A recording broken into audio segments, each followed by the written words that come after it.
परमेष्ठी भगवान की, देवादिदेव मूलनायक आदिनाथ भगवान की जय। ओम नमो अरिहंताणं।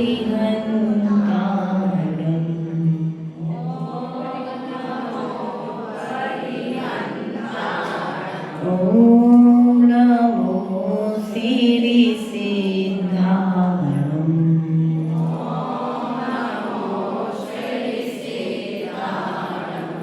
ओम नमो आयर्याणं।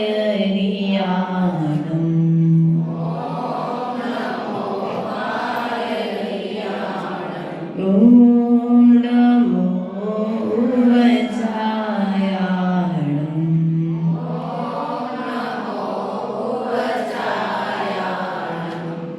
नमो लोए सब साहुणं।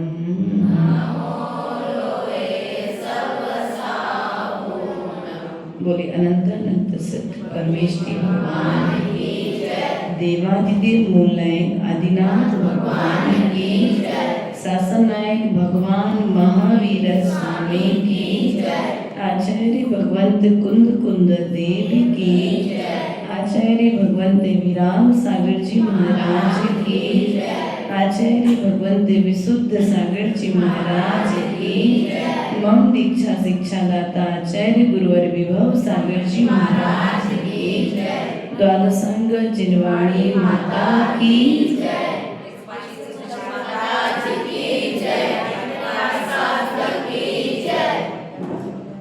अध्याभवत् सफलिता नयनद्वयस्य देवत्वदीय चरणाम्बुजवीक्षणेन अद्यात्रिलोके तिलक प्रतिभासतेम संसार वारिधिरयं शुल्क प्रमाणम। अर्थात यहाँ पर आचार्य भगवंत कहते हैं, आज मेरे नयन सफल हो गए।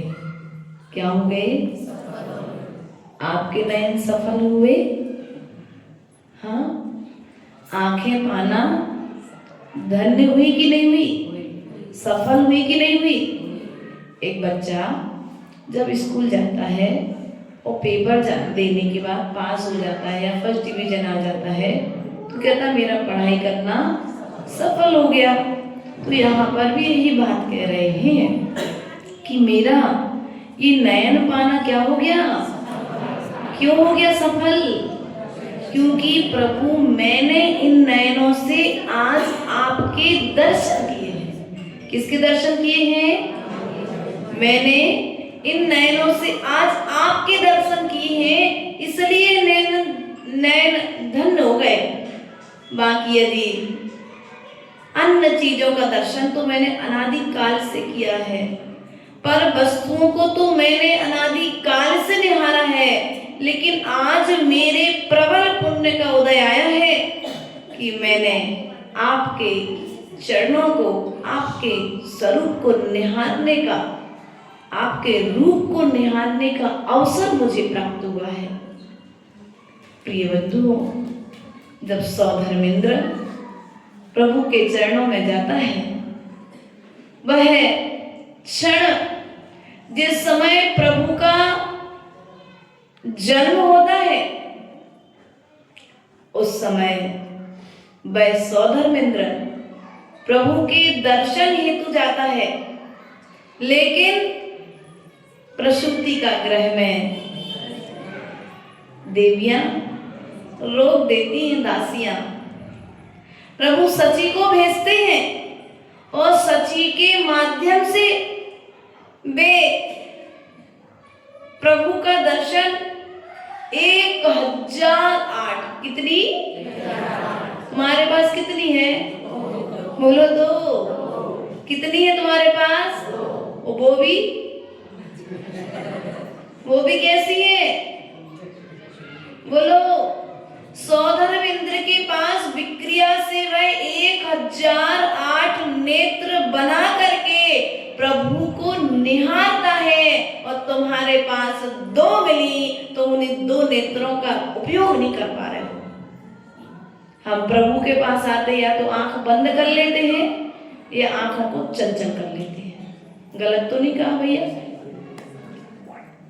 हमारी आंखें अभी देखो चंचल हो रही, कौन आ रहा, कौन जा रहा, कौन बैठ रहा, कौन खेल रहा, कौन क्या कर रहा है। हमारा उपयोग, आंखें तुम्हारे लिए दृश्य दिखा रही है, लेकिन दृश्य देखने के बाद तुम्हारे मन ने कैसा विचार किया, उस हिसाब से तुम्हें पाप कर्म का बंध।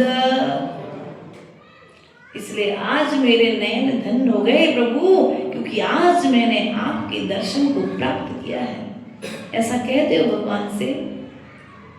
क्यों भैया? महिपाल जी उस समय कही होगी ये बात, मेरा जीवन धन्य हो गया, कुल का गौरव उड़ा गया। क्या? कुल को गौरवान्वित करने वाला कुल का दीपक आ गया। उस दिन जीवन धन्य माना था कि प्रभु के दर्शन करके जीवन धन्य माना? बोलो है? संसारी प्राणी संसार की वस्तुओं को प्राप्त करके अपने जीवन को सफल मानता है, लेकिन वीतरागी व्यक्ति, वैरागी व्यक्ति मोक्ष मार्ग की सामग्री को प्राप्त करके अपने जीवन को सफल मानता है। हमारे कान धन्य हो गए? नहीं हुए? आपके कान धन्य हो गए, हमारा मुख धन्य हो गया, आपकी आंखें धन्य हो गई, हमारी भी आंखें धन्य हो गई। तुमने कानों से सुना, आंखों से ग्रहण किया और हमने मुख से बोला और आंखों से देख करके आपको बतला दिया। प्रिय बंधुओं, दोनों क्रियाएं एक साथ चल रही हैं, लेकिन दोनों की क्रियाओं में परिणामों का परिवर्तन, क्षण क्षण परिणामों में परिवर्तन हो रहा है। उस परिणामों की सूक्ष्म परिवर्तन परंपरा को रोकना है। क्या? सूक्ष्म मटका तो भरते ही नहीं। जब मटका भरते थे तो मटके में हल्की सी दरार हो जाती थी, वो दरार दिखती नहीं थी संजीव भैया, वो दिखती नहीं थी ना, तो फिर उस मटके को इस तरीके से रखा जाता था कि कहां से चूरा है, फिर वहां जाकर के उसको मिट्टी लगा करके या जो भी बड़े लोग अपने तरीके से उस मटके को सही कर लेते थे। और आज हमारी स्थिति क्या है बोलो तो? वो दरार हुई तो हमने उस दरार को भर लिया और मटके को गर्मी के लिए योग्य बना लिया पानी भरने के, लेकिन हमारे भीतर में कितनी दरारें हैं? एक दरार हो तो हम आपकी भर दें, लेकिन आपके भीतर में कितनी दरारें, अर्थात कितने छेद, हम कितने छेद भरेंगे? राग के, द्वेष के, कसायों के, पाप के, विकथाओं के, 25 प्रकार के मलों के, आर्त रौद्र ध्यान आदि के कितने छेद हैं तुम्हारे भीतर में? उन छेदों को कैसे भरोगे? तो आचार्य भगवंत ने कहा, माँ जिनवाणी रूपी मिट्टी को उठा करके एक बार उन छेदों पर लगा लो, फिर पानी गिरने वाला। तुम जिनवाणी का जैसे जैसे ग्रहण करोगे वैसे वैसे पानी आपके भीतर में प्रवेश करता चला जाएगा। इसलिए प्रिय बंधु, ये आंखें पाना आज धन नहीं है। 2 इंद्रिय की पर्याय में मुख मिला था, लेकिन धन नहीं हुआ। बोलते तो थे, लेकिन क्या बोलना ये नहीं आता था 2 इंद्रिय की पर्याय में। 3 इंद्रिय की पर्याय में घ्राण मिली थी, लेकिन क्या, कौन सी सुगंध लेना, दुर्गंध क्या है और सुगंध क्या है, ये ज्ञान शक्ति नहीं मिली थी। 4 इंद्रिय की पर्याय में आंखें मिली थी, लेकिन क्या देखना और क्या नहीं देखना ये विवेक नहीं मिला था। और असंगी पंच इंद्रिय की पर्याय में कान तो मिले थे, लेकिन क्या सुनना और क्या नहीं सुनना ये विवेक नहीं मिला था। ये विवेक मिला है मात्र संगी पंच इंद्रिय पर्याय में। इसलिए इस विवेक का प्रयोग करिए। यदि इस विवेक का दुरुपयोग करोगे तो ये द्वारा मिलने वाली, आज हमारे नयन धन्य हुए हैं जिनवाणी के पेज पलटने का, जिनवाणी को बोल करके सुनाने का सौभाग्य मिल जाए तो कभी कतराना मत, क्योंकि जिनवाणी भी पुण्य के उदय से स्पर्श करने का सौभाग्य मिलता है। हर कोई जिनवाणी को खोल भी नहीं सकता संजय सर। हर किसी जीव का इतना पुण्य नहीं है कि वो जिनवाणी को उठा पाए। इसके लिए भी प्रबल पुण्य कर्म का उदय चाहिए, तब कहीं तुम्हारे भीतर में जिनवाणी के पन्नों को पलटने का भाव आएगा। हर कोई जिनवाणी को नहीं पलट सकता। पैसे गिनना बहुत आसान है, लेकिन जिनवाणी का एक पेज पलटने के लिए भव भव का पुण्य चाहिए। भव भव का पुण्य का उदय जब आएगा तब जिनवाणी का एक पेज पलट पाओगे, और भव भव का पुण्य जब आएगा तब जिनवाणी को सुन पाओगे, और अनंत अनंत भवों का जब पुण्य कर्म उदय में आएगा तब तुम इस जिनवाणी का आचरण कर पाओगे। और पुण्य तो किया था तुमने, तुम्हें तब तो मनुष्य पर्याय मिली, लेकिन आचरण करने का भाव तो हो रहा है, लेकिन कौन गर्मी सहेगा, कौन ठंडी सहेगा, कौन भूख सहेगा, कौन प्यास की वेदना सहेगा, कौन पैदल चलेगा। इन सबको सोच करके हम बोलो आलस, कोई बात नहीं, आज मिली है क्षमता, कल मिलने वाली, कर लो दुरुपयोग, खूब अच्छे से करो, विषय भोगों में खूब अच्छे से समाप्त करो। किसी का कुछ जाने वाला जाएगा, किसका?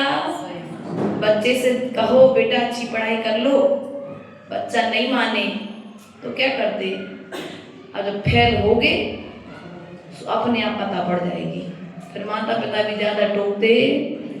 बस हमारी स्थिति भी यही है, आप लोगों से कहना है अभी सब कुछ बढ़िया है अपने पास में, आंखों से देख पा रहे हैं, कानों से सुन पा रहे हैं, मुख से बोल पा रहे हैं, हाथों से जिनवाणी को स्पर्श कर पा रहे हैं।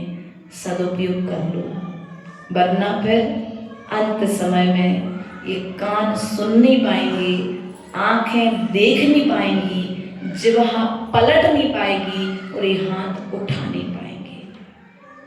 इन हाथों से हमने संतान को तो बहुत उठाया है, लेकिन एक बार मां जिनवाणी को उठा तो लो, क्योंकि जितनी बार तुम जिनवाणी को उठाओगे उतनी बार कर्म निर्जरा करोगे। इसलिए यदि जिनवाणी पढ़ना भी नहीं आती है तो बहुमान के साथ उठा करके अपने मस्तिष्क से लगा करके नमस्कार कर लेना, इसमें भी कर्म की निर्जरा हो जाएगी।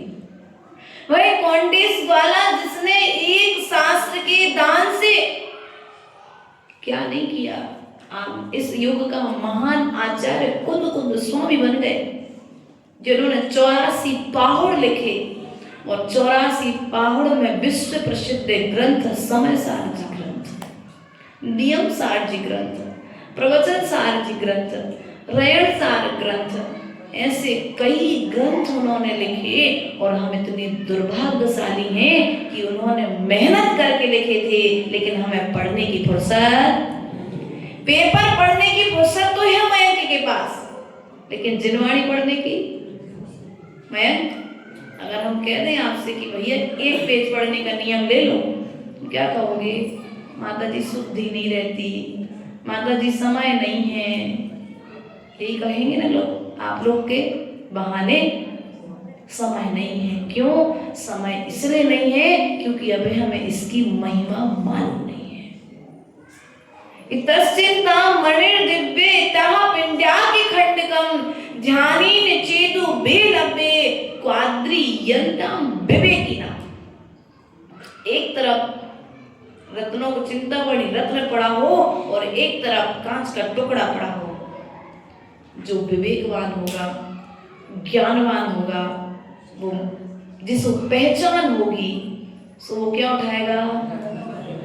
बोलो, वह रत्नों के ढेर को उठाएगा। और जिसे ज्ञान नहीं है, जिसका विवेक नयन अभी बंद चल रहा है, वो किससे उठाएगा? बोलो, किसको उठा रहे हैं आप लोग?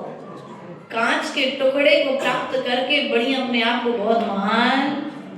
ये राग द्वेष ही क्या है? विषय वो क्या है? कांच के टुकड़े हैं। तुम चावल को छोड़ करके तुम क्या कर रहे हो? भूसे में से चावल निकालने की कोशिश कर रहे कि नहीं कर रहे हो? इसलिए प्रिय बंधु, क्रिया तुम कर रहे हैं, लेकिन उसी क्रिया को हमें विवेक पूर्वक क्रियान्वित करने का प्रयास करना है। देवत तदीय चरणाम्बुज वीक्षणे, आपके चरण कमल देखने से, क्या आपके दर्शन से और आपके चरण कमलों को देखने से मेरे दोनों नयन सफल हो गए। चरण किस किस के देखे हमने आज तक? एक मुनिराज की कहानी आती है श्रेणिक चरित्र में। उन्होंने मुनिराज के दर्शन किए, उन्होंने गृहस्थ जीवन से मुनि जीवन अपनाया और अपनाने के पश्चात में एक बार आहार कर रहे थे और आहार करते करते आहार से एक निवाला भूमि पर गिर गया।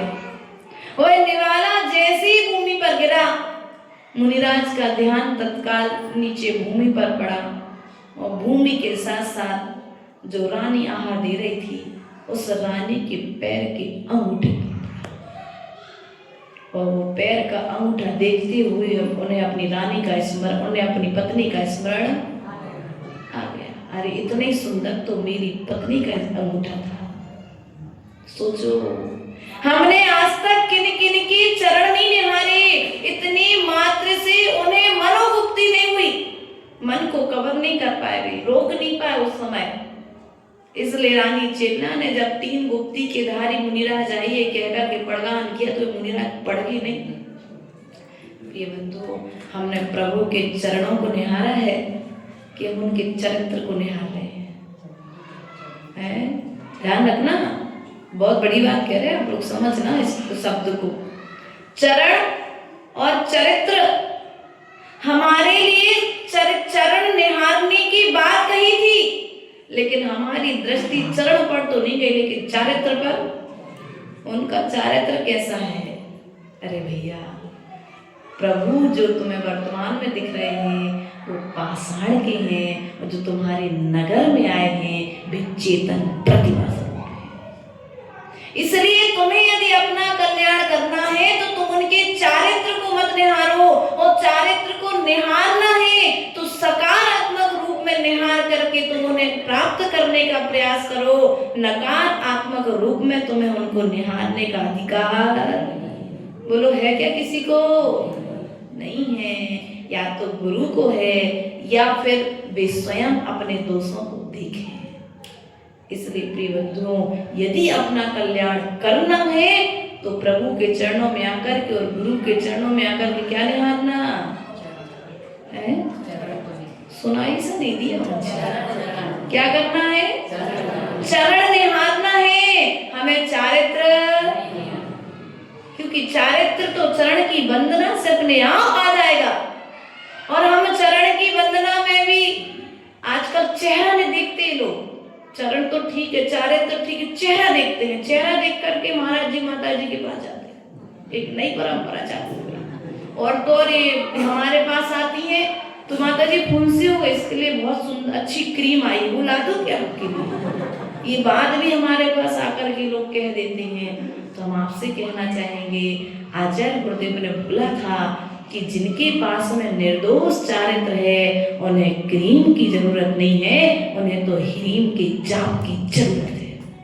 इसलिए हीरीम की जाप हमारे भीतर में चलती रहेगी तो चेहरे को चमकाने के लिए क्रीम नहीं लगानी पड़ेगी। इसलिए प्रिय बंधुओं, प्रभु के चरणों में पधारो तो प्रभु के चरण निहारो, और चरण को देख करके तुम आचरण की प्राप्ति की भावना करो। क्या करो? भावना करके पुरुषार्थ करो। क्या करना है?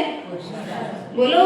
माता जी भावना तो बहुत होती है कि माता जी बन जाए, लेकिन घर नहीं छूटता। बिना पुरुषार्थ के कार्य की सिद्धि होने वाली नहीं है। अद्या त्रिलोक तिलक प्रतिभासते में, अर्थात हे तीन लोक के तिलक, क्या कहा? तीन लोक के तिलक। तिलक मतलब स्वाभिमान का प्रतीक है तिलक। आप लोग को गर्व महसूस होता है? आप लोग तिलक कैसे लगाते? गोल कि लंबा है? कितने लोग लगाते लंबा तिलक? पुरुष वर्ग के लिए लंबा तिलक लगाना चाहिए। लंबा तिलक हमारे स्वाभिमान का प्रतीक है, स्वाभिमान का प्रतीक है। और महिलाओं के लिए बोलो गोल तिलक लगाना चाहिए।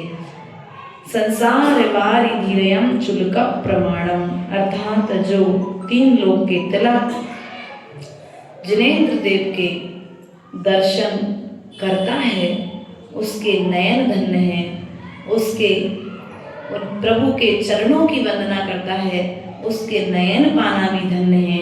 उसका संसार चुलक प्रमाणम, संसार चुल्लू प्रमाण। ये क्या है? ये अंजलि है। ये क्या है? ये अंजलि। और ये क्या है? चुल्लू। बस संसार इतना रह जाता है। कितना रह जाता है? चुल्लू प्रमाण। आपका संसार ज्यादा नहीं बचा, पता है? चुल्लू प्रमाण बचा है। लेकिन पुरुषार्थ चुल्लू भर पानी में है। क्या बोलते हैं आप लोग? चुल्लू भर पानी में बोलते ना। यही चुल्लू भर प्रमाण जिनेंद्र भगवान की बात जिसने श्रद्धा के साथ सुनी है और श्रद्धा के साथ आचरण की है, उसका संसार चुल्लू भर बचा है। उसे चुल्लू भर पानी में मरने की जरूरत, इसलिए प्रयास और पुरुषार्थ करना है। यहाँ पर यही कहा जिनेंद्र भगवान आपके चरण कमल को देखने से आज मेरे दोनों नयन सफल हो गए। हे तीन लोक के चूड़ामणि, आज मुझे संसार चुल्लू प्रमाण प्रतिभासित हो रहा है। बोले भगवान महावीर स्वामी की जय।